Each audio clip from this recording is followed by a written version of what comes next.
Ngiyakholwa kahle Bishop uready kusibusisa kulesikhathi sanzamba ama thatha lethuba lakho Bishop leli uvusele balaleli emakhaya usho ukuthi ngiso lesikhathi sakhona Bishop umuntu kunalesisho losikhuluma kahle Bishop lese uNkulunkulu uneliplan elihle ngemuntu last week Bishop wasibusisa ngeuntapped strength Bishop samba ngalamandla last week siyabonga Bishop istisho umlalelo oqala ukubona kamoya wezwe lethemba kwathi. Thank you my Bishop, over to you. Ngiyabonga mfundisi namhla ku strong la ngiyakhuthala. Yes Bishop asinile ndibe mnanzi Bishop. Oshaya ngalelinye linyawo namhla uyangijikela. Wangisurprise. Yes. Awumlaleli lapha ekhaya uyabingelela uApostle Khoza la sizikhona uNkulunkulu akamlahla umuntu asaphila. Awu konakele Nkosi. Laso ke Bishop ngifuna lesi uNkulunkulu akamlahla umuntu asaphila. That's right. Bishop senzatha idari yami nami ngiyabusiseka, over to you.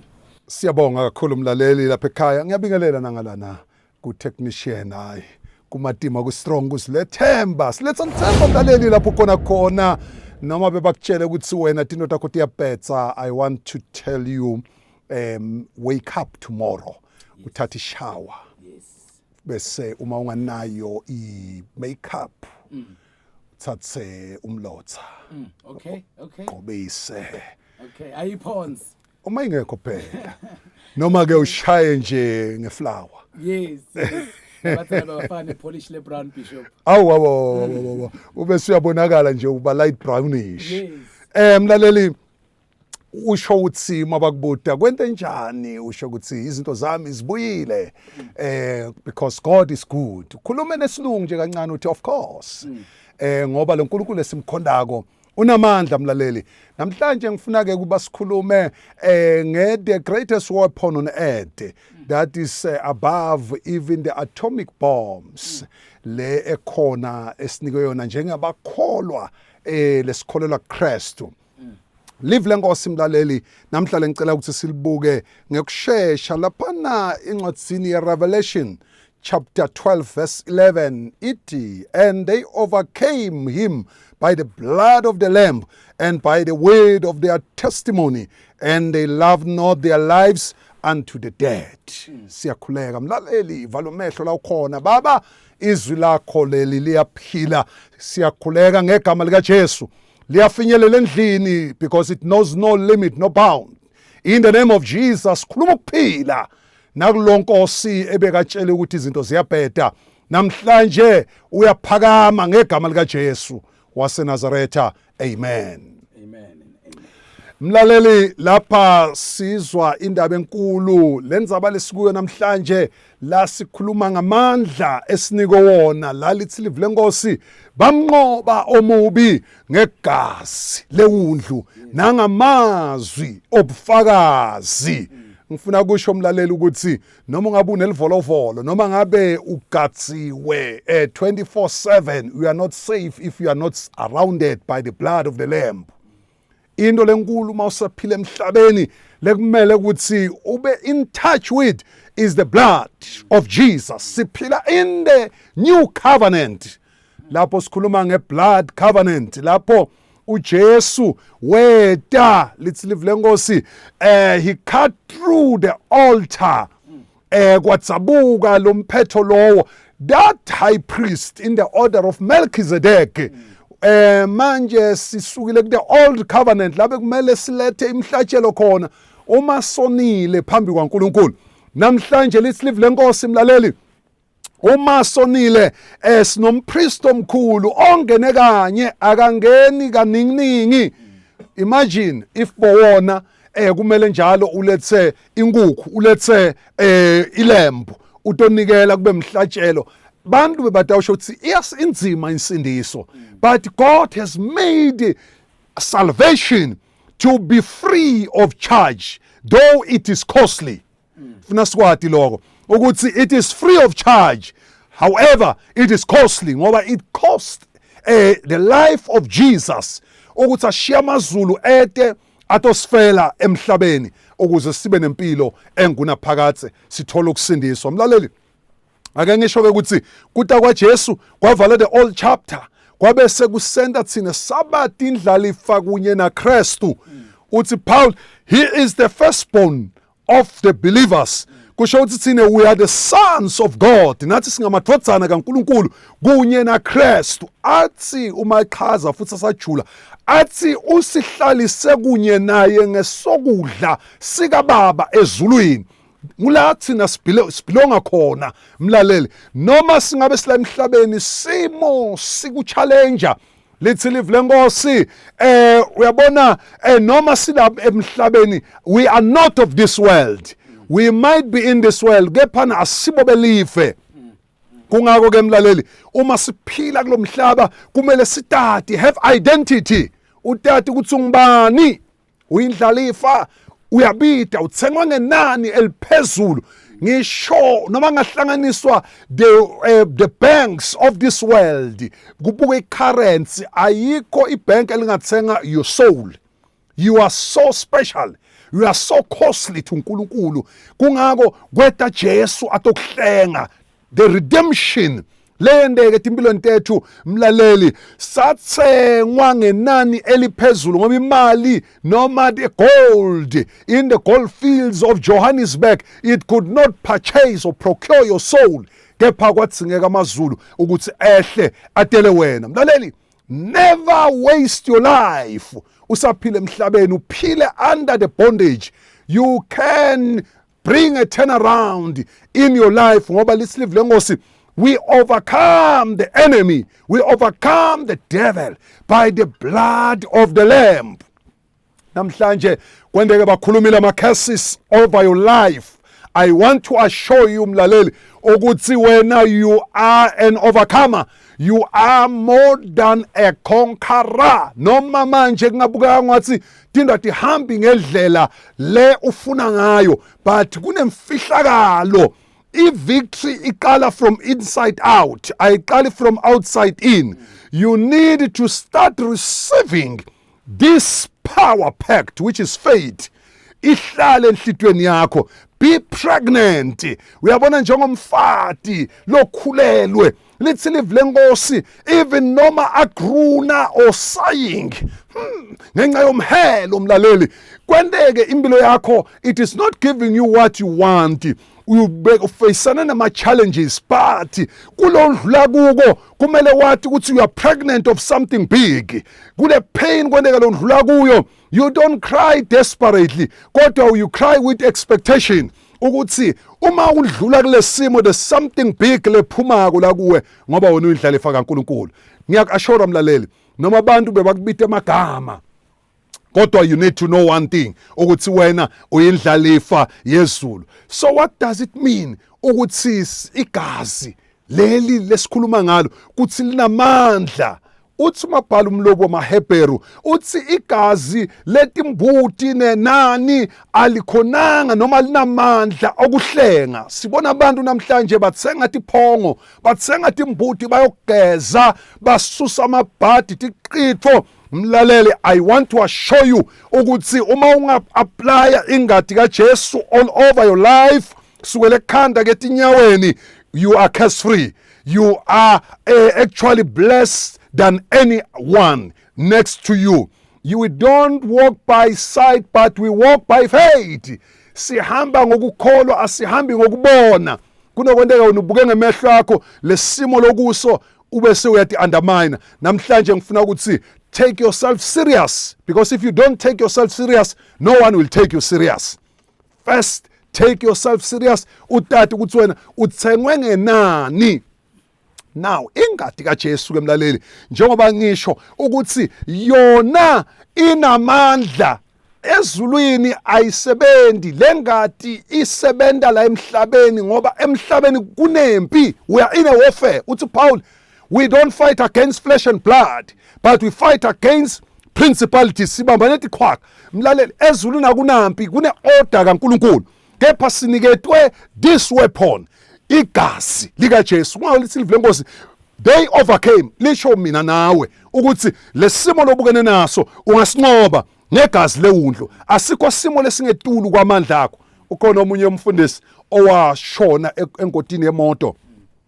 watithola sayesogweni because bekaqabana nenkosikazi yakhe. Uthi Maqhaza wavuka ku crusade ka Renal Bonke, it is package uDaniel Ekechukwu.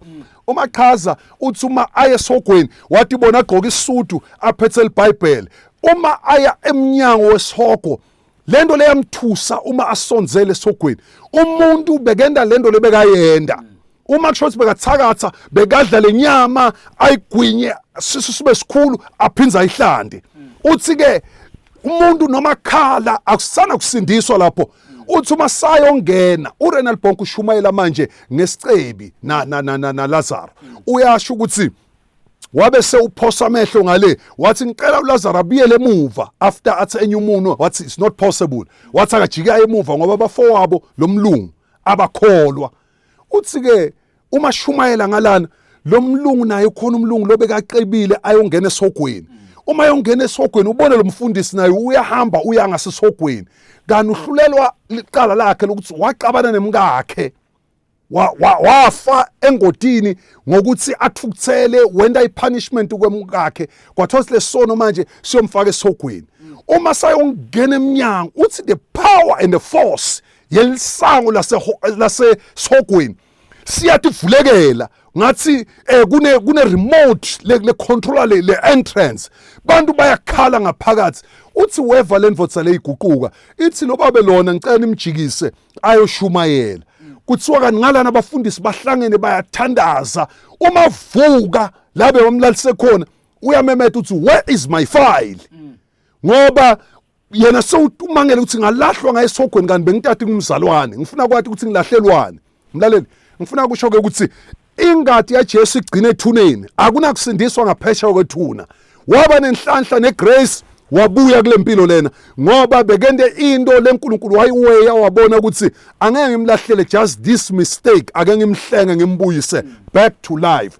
Now indzaba lengiyakuye mlaleli, ngifuna kusho ukuthi ingadi kaJesu ioperator la ku this planet Earth ngoba it is illegal to live in this world without a physical body. In terms of even medicine, odokotela, they are the ones to certify umtimba womuntu ukuthi ufile, because banemishini yokuxilonga bakhona kubona ukuthi lo muntu lona usane kuphila noma akasana kuphila, ngoba it is illegal. Na Sathane akakhoni ku-operator la emhlabeni because akanayo physical body, une spiritual body. But u-operator kanjani na? Ngokuthi a-hijack someone lovumako abe possessed. Sibona imisebenzi kaSathane emntwini lovule inhlito yakhe kuthi a-operate ngayo, abe sewenda bubi sengibose sibona imisebenzi kaSathane. Now uma wena usaphila you have authority ngale gasi lesinikwe lona ukuthi uyavuma emandla emnyama akugibele or uyawanqabela because you are like God. You have the free will, mfundisi. Leyo ukuthi ngasho ngithi the devil you can use me or God you can use me. God does not force anyone. He does not force himself to any person, but God is a gentle God. Nkulunkulu ufuna wena accept gently without any pressure. Bantu abathi nginzaba labanye basesogweni balahlwe uNkulunkulu balahlelana and ubadalile but uyabalahla. I want to assure you mlaleli, umuntu osesogweni it is his choice. It is a choice. Labantu abathi bona akekho uNkulunkulu abamfuni uNkulunkulu, uNkulunkulu akamforce umuntu ebukhoneni bakhe. So uNkulunkulu kunenzawo la angekho khona lekuthiwa ihell. Sekuba nenzawo la akhona khona in his presence. So bonke labamthandayo bayoba ebukhoneni bakhe. Labangamfuni uNkulunkulu kunalenzawo, it is terrible to fall in the hands of the living God. Ungazungene lapho noma uyakhala, there is no redemption. Igazi lisebenza la emhlabeni. We overcome poverty ngegazi. We overcome witchcraft ngegazi. We overcome kugula ngegazi. We overcome any other force lengabi khona, kungaba i-generational curse lekhona empilweni yakho mlaleli, kodwa unamandla. In your tongue you can speak a change. Dindoda iguquke namhlanje mlaleli, ngifuna ukukhomboda ukuthi unesikhali, lesikhali losiphethe simadima. That is the blood of Jesus. Even in your house, you can take the water. I pray for this water. Let it become the symbol. Let it become the blood of Jesus. Ubese we apply around your house. I apply the blood of Jesus. Even noma ungene shower, angathi kumbuna ishower laphana edrekopisi ngoba igezi nemanti batha shorta lamalanga. But ungangene bhavini lelikhulu letimbahla uthele manje ugcwalise i60 liters mlaleli. Ubese usilamanda ayingadi kaJesu. Ubese uyathatha uthi ngiyageza ngengadi kaJesu. Ngiyageza ngengadi kaJesu akukho sicitho mlaleli lomunye ubuye emendweni ngoba kunesicitho labamfake kuso but uma ungena ngegazi lika Jesu laba bamshaya ngesifulani uma ngena ngegazi lika Jesu kuyakhululeka kunelishintsho ngoba this blood is a power-packed blood. It is alive. It is a living blood. Even noma in your blood vein. Laleli, this is a living blood that can speak healing. Nomune HIV/AIDS, nomune sugar diabetic, nomune arthritis, nomune cancer, noma unesifo lesinga lapheka amathambo mlaleli, nomune ukhogo. When we speak the blood of Jesus, but whatever they might have even declared you, chronic medication, kodwa namhlanje ngiyamemethela amandla egazi leundlu uyakhululwa nala uboshwe khona emaketaneni obumnyama ngoba legazi lilethi turn around. Mfundisi, ngifuna kusho ukuthi balalele ake sibakhumbule ukuthi kunemandla phakathi kwabo. Ngoba uKristu mangena ungena ngaphakathi enhlizweni. Now uma ukhuluma lento kufuna iqale ngaphakathi, you receive Christ in your heart, then you declare ukuthi I want to see change. Njengoba singama free moral agents, siniketwe ingadi, we do it by choice. But if singafuni uNkulunkulu won't force himself. But kuyendeka mfundisi uthola ukuthi lo munye uyakholwa mara uphila under bondage, uyahlupheka. Athi but God allowed it. It is not God who allowed it. It is the devil that you have allowed ukuthi akuhlukubete. So you have that power to arise and say, devil, time up. Yes. Now it is my time. Ngifuna kusho mlaleli ukuthi le curse noma bathi buya kuphi noma lo mthakathi bathi lona vele uyingoti, ngifuna kusho ukuthi you have power to get up, to get out of that dungeon. Ukhululeke ngegama lika Jesu.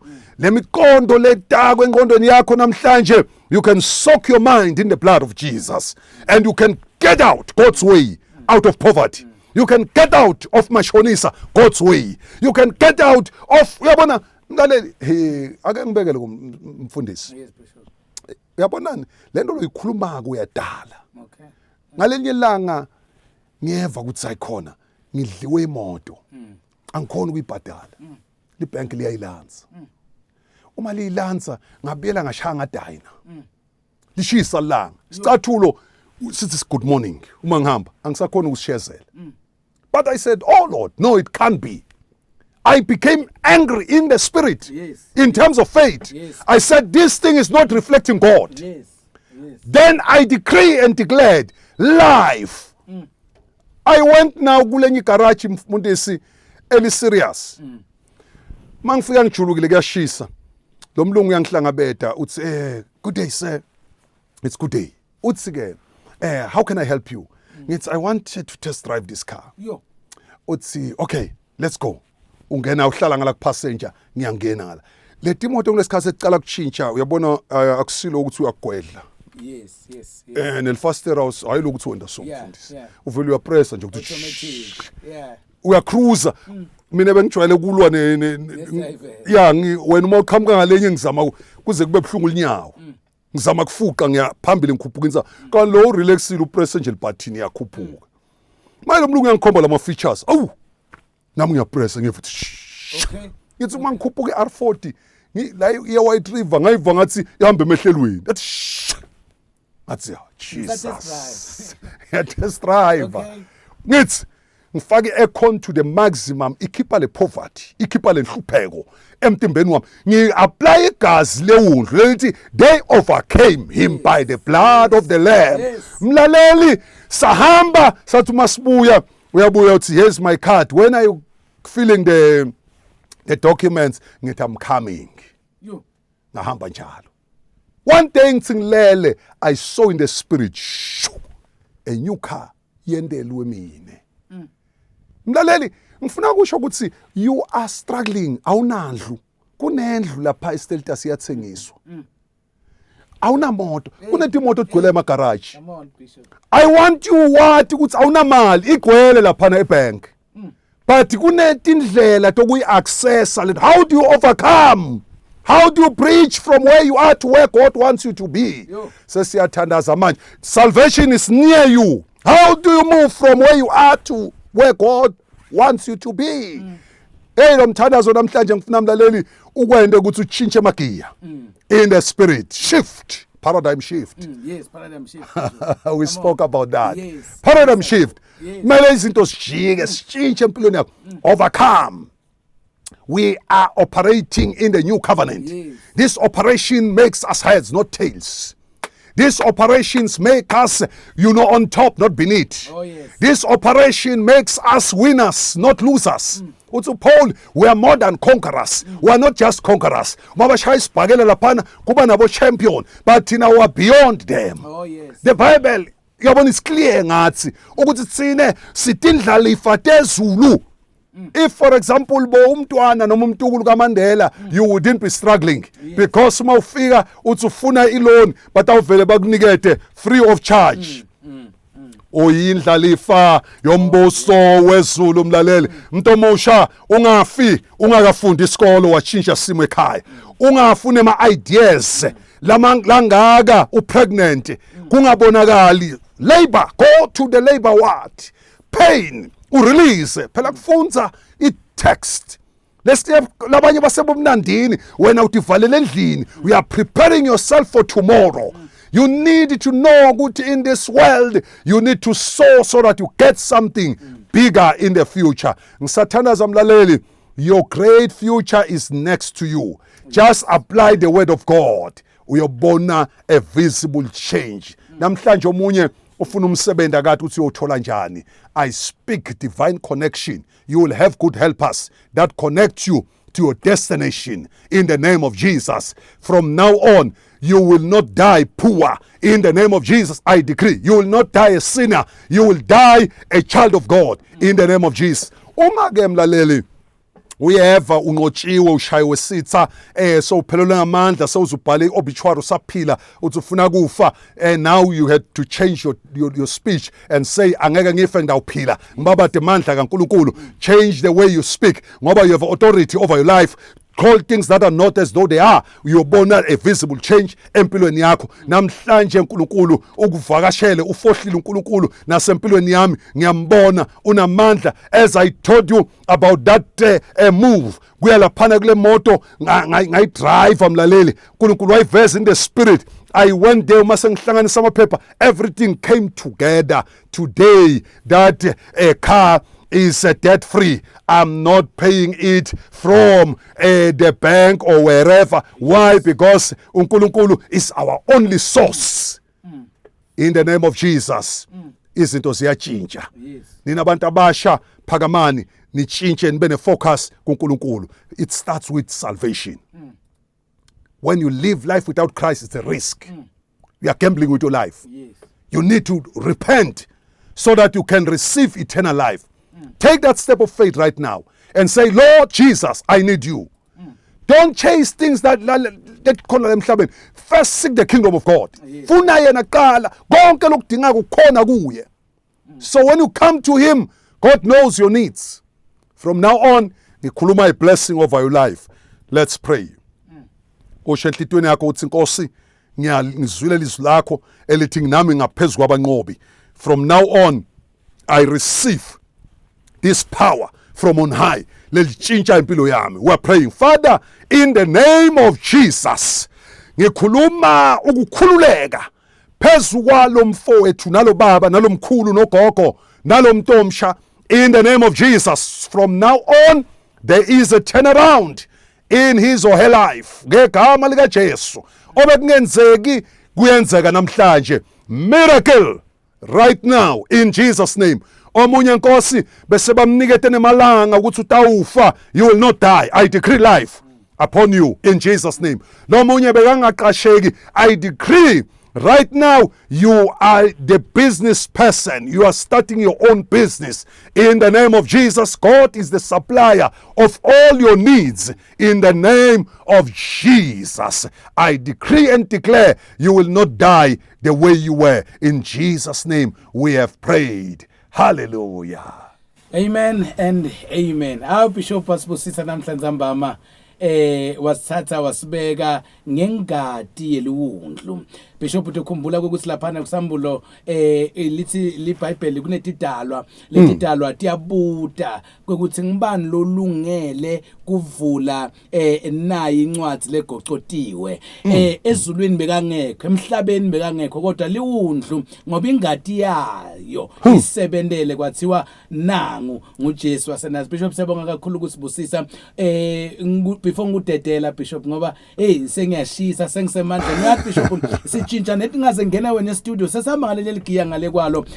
Bishop wami uthi umzalwane angakhali athi akanamoto athi akanalikhaya makhaya akhona akhiwe imoto tikhona ngathi bokhona Bishop ngelisonvo kule branch yokuqala bengishumayela ngayo indzaba uSikhulunkulu uvile umthandazo wakho manje sengikhuluma ngale khathathi uNkulunkulu le eKhenana ubalungisele ngitshela abazalwane Bishop yathi uNkulunkulu muhle lokuqhatha kukusho ngithi le live le mahivi le maheti le majebusi le makhanani and the other tribes i5 uthi uNkulunkulu ulungisele live lela mara kunebantu already kunebantu uthi ulungisela laba bakakhe le live uNkulunkulu utofaka thine etindzaweni la kunebantu khona bato shift abashiftele thine Bishop uthi we shall overcome. Thank you Bishop wamlalele ekhaya ngamtholaphi Bishop but before that is powerful. Ngena Bishop ngiyakuvuya bila Bishop that is powerful Bishop Nkosilana uma ukhuluma le ndaba angithi ukuthi even the wealth of the hidden uyabona lengcebo yabetive utayishifta ibuye ngalakithi the devil will sponsor you. Come on. Moses was sponsored by King Pharaoh. Yes, true. In the land of captivity. Nkosi yami. Imagine ukuthi wena usekuthunjweni but bakuyise esikolweni lesetulo udle kudla kwasebukhosini. Nkosi yami. Hey lo nkulunkulu uyamangalisa. Bishop, thank you so much for your time. Uyathi kuhlala kusibusiso ngalesibili mina nje personally balalele emakhaya. We can't wait. Sifuna kubuseka siyithole lendo live ku Bishop Khoza. Mfundisi wami Bishop Ampostoli lalela ngamtholaphi Bishop. Mlaleli lapha ekhaya njengoba sithi uNkulunkulu akamlahli umuntu asaphila nawe nje ungalahli ithemba silaphana ke Emelo manje udlula lapha engodini buqadlwana nje Elijah Mango uyakhuphuka kunemlilo school laphana ubese nje uyabhenda kancane kunelisondo lelikhulu elimhlophe la sihlangana khona every Sunday 9 o'clock. God is there. Come one, come all. Yes. Thank you Bishop Mlaleli. Inamba baphile Bishop. Inombolo elicingo mlaleli uma unako ukubhala 082 967 0958 ngiyayiphinza 082 967 0958 ungasibambe emoyeni uNkulunkulu uyakuthanza. Amen. Hallelujah. Siyabonga kakhulu Bishop. May God bless you. Thank you.